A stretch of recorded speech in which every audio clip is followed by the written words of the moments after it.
I've yet to hear from anyone. No, actually, what we need is for our nervous system to be regulated so that it has the capacity to have enough energy to attend to the fact that it is here and now. Nobody ever mentions that. The most obvious, the most fundamental. Oh no, that doesn't matter. Let's go over to that realm of meditation or something. That's what matters. We need to focus on that. Yeah, I really, having experienced many different things like what they were talking about, I truly do not understand how anyone who has any understanding could be talking about something other than, oh, maybe that person is afraid. They need to be made not afraid. And then they will be fine. Then they can pay attention to whatever. They can pay attention to the 1,000 realms or the 20 realms or whatever realms. But if I'm anxious or afraid, nervous, worried, then I don't have the energy, the capacity to attend to my experience. Worry or anxiety or concern about this or that, they're really just a form of fear. And fear means that there's a threat response cycle active in my nervous system, and that there's a reason why. It's not open to speculation. There is a reason. And the reason in us is simply that I'm not paying attention to the fact that I'm alive, I'm safe, and everything's fine. Immediately, all the energy goes into the realm of apperception, something which does not exist. In the physical world, at least, it does not exist.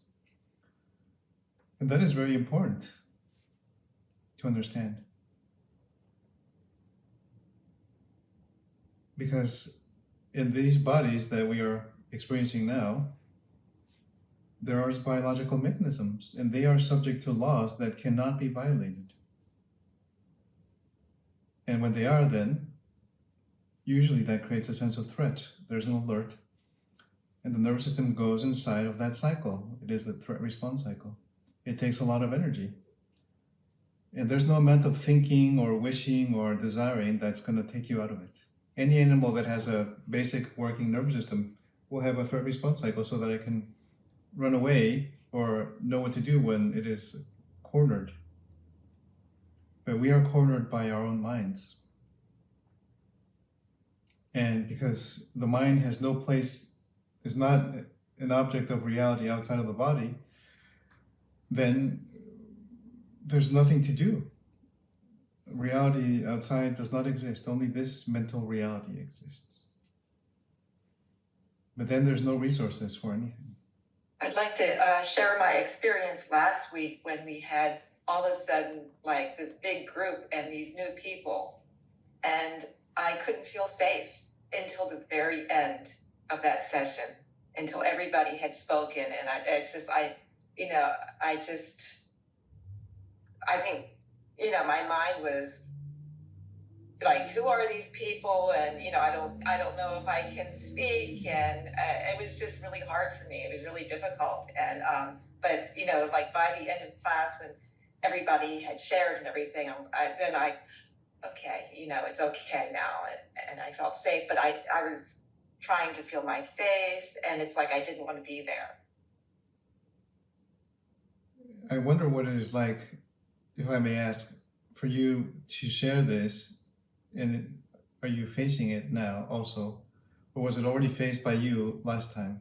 I believe it was faced by me last time, and that by the end of class, I was fine, and I was actually looking forward to seeing everybody this week. If it is okay with you, I would very much enjoy investigating this. Oh, there are new people there. I don't want to share. What is it that I don't wish to share because I don't know them? What is dangerous about it? Or what is less desirable? Because perhaps I felt these people don't know me. Yes, but what is it in the not knowing me or you that is less good? It is suboptimal, let's say.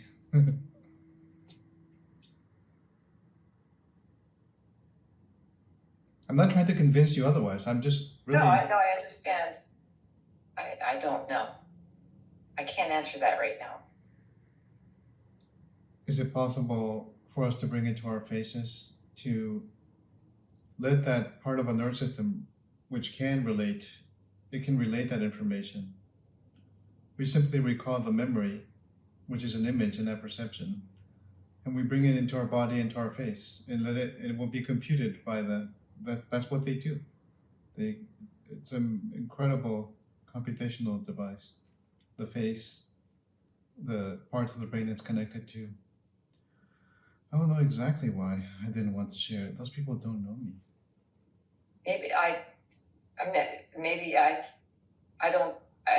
think it was actually more about me and my own insecurity about myself. Yes.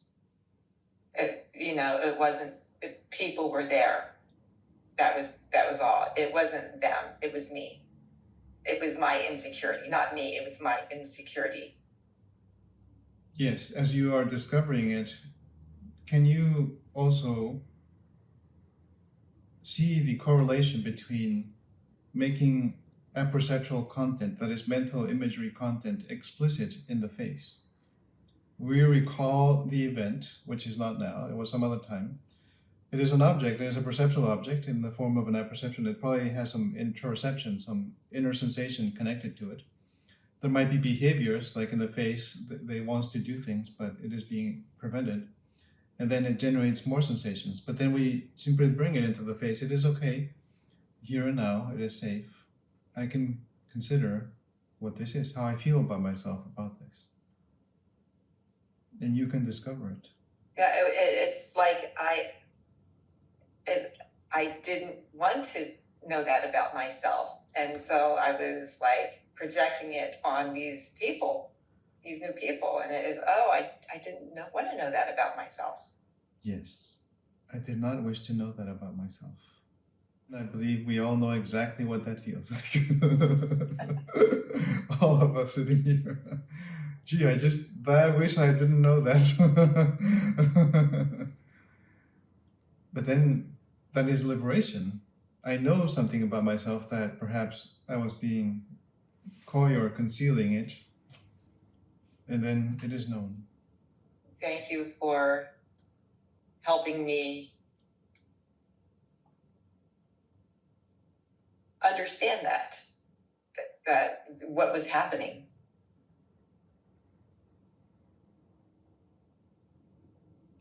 Yes, and we all might discover that there can be a deepening of this discovery. It can continue. I think I would have kept denying it, because, and so you helped me,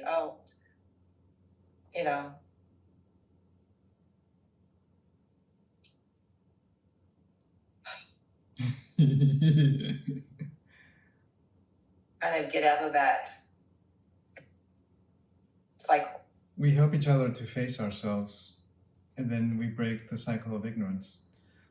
Ignorance is not good or bad. It's a mistake. I was believing to be something that I am not. It is an innocent mistake. Nobody is like doing any evil and really maliciously. I will deny it.